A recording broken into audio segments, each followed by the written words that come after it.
Hello and welcome to episode number 15.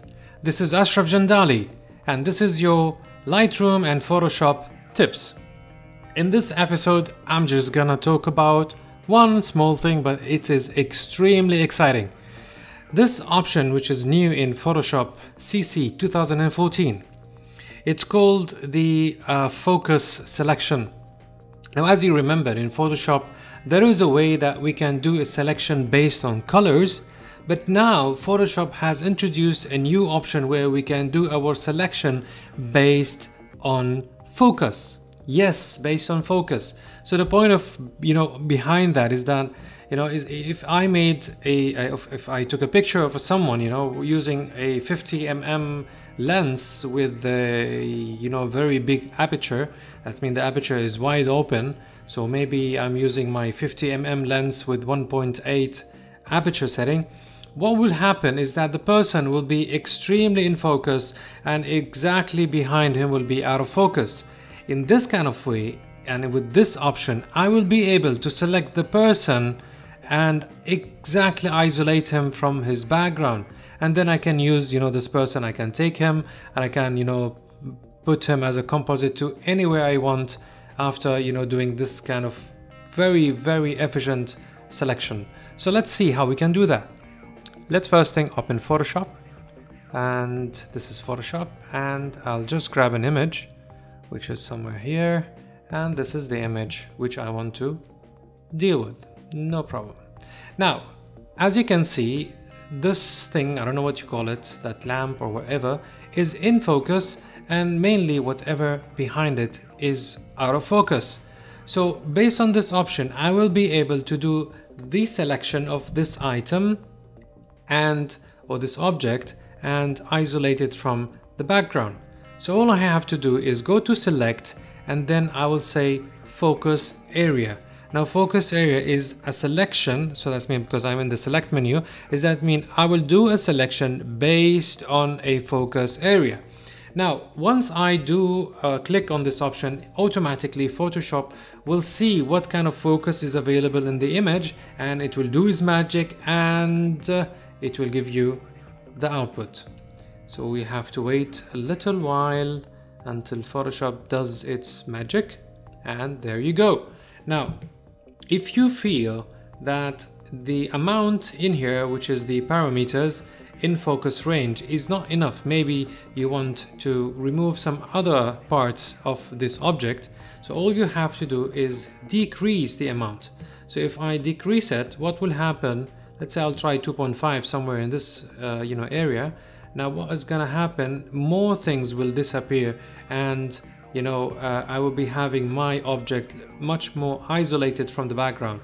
So let me try like somewhere to, because you have to be very precise with this number. Small amount will make a big difference. See, as that small movement, what happened, even these panels has been removed. So now I can see through this window. Now if I don't want to play with this adjustment, I can even come with this brush, because I can increase the brush in here. Now since it is having the plus sign, this means there will be an addition, and if I press the Alt, that's mean I will subtract. Now I can subtract whatever is not required, because sometimes you will have a focus which is a bit closer to the object that you want to isolate. So now you can tell Photoshop, yeah, let me do my job. I don't want you to select these things. So can just continue and do a cleaner job. So now I can just come here and remove all the background exactly the way I need it. Okay, now to be able to get a better view, you have to zoom in. The zoom in to 100% by pressing the Ctrl 1 or Command 1 in Mac. So I can see here there are a little bit of things which I need to clean. I can reduce my brush size with a single click. Photoshop will know that you need to oops, I've done an addition, sorry for that. I had to press the Alt instead of just clicking directly. So I'll just click with the minus and continue. When even if I see I've just clicked at the edge of this thing. I don't have to, you know, really brush on it. Just click on it.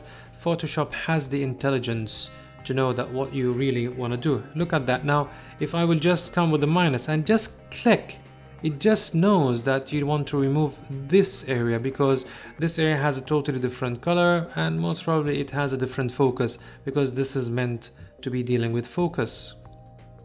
Can even come here. You have to be very precise with the size of the brush, because if it does, you know, hit, you see now I've lost a bit of, you know, this chain, so most probably I have to reduce the brush size.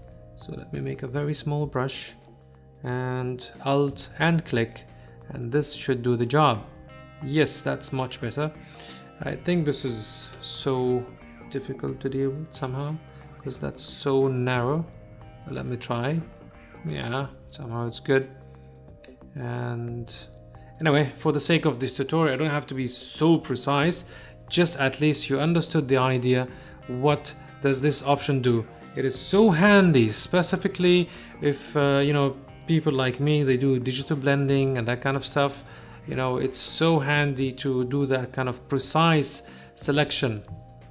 It's really time saving, and especially when now you know the technique, so you can, you know, deal with it even in your camera to shoot you know, the object in totally in focus and make sure its background is way out of focus. That will do the selection in a very fast and easy way. So I think I'll just clean it up and then we will wrap this tutorial, because today's tutorial is so fast, I know, but it's so useful. And finally, once you finish from this, you can choose if you want, you know. And by the way, let me show you about the softening the edges, because right now the soften the edge is selected. If I remove this option, what you're gonna get, you're gonna have some hard edges. So still you can click on it, that will soften the edges. And plus, even though you have done the selection that you require, still you can go to refine edge, our previous refine edge that we normally use. We can still and do some more precise selection using the refine edge, which is so much useful and so much powerful. Now after you know, pressing OK, I think I pressed cancel, but still it knows that I wanted to use that selection. So now I have a selection from this you know, image. All I have to do now is click on the mask, and once I click on it, I will have my object isolated from background. And I hope this tutorial is useful for you. Please don't forget to like if you liked it. If not, don't like, it's up to you. And please don't hesitate to share the video for the others to, you know, get all the benefit out of it. Thank you for watching and have a nice day.